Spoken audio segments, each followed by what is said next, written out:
everybody, what's up? Welcome back to the garden, checking out what's in bloom today, and we are going to be taking a closer look at the Benary's Giant Lilac Zinnia. This was one of the few Benary's Giant Zinnias that I grew this year, and I'm so pleased with their performance, as always. I know a lot of people ask, are the Benary's Giants worth the extra cost for seed? And I think yes, personally. It just seems that these Benarys have such a higher rate of double flowers. They're just so gorgeous and robust. Most of my zinnias do struggle a little bit in the shade, but these lilac zinnias actually received full sun all day long, and especially in the hottest part of the day and heat of summer here. And they have just absolutely flourished. The color is just this lovely kind of just purple. I wouldn't consider this a lilac. If anybody asked me to describe it, I would just say, it's purple.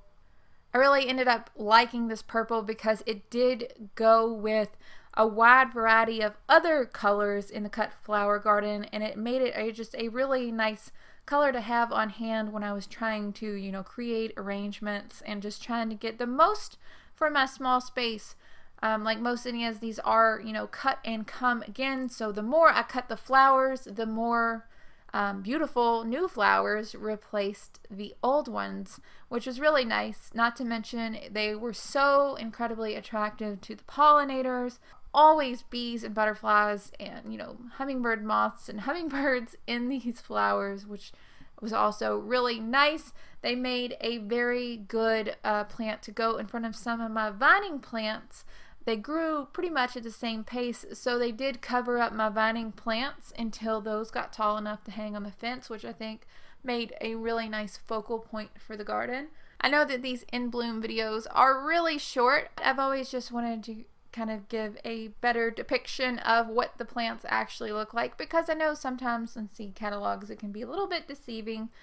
These stems are so strong, they've held up to my wind, they are standing nice and tall, and I can't wait to plant them again. Hopefully this was helpful. If you like this video, be sure to subscribe. Would absolutely love to have you. We're making new content all the time. Usually it's about cut flowers, it could be vegetable gardening, or a wide range of DIY project. It really just depends on the day.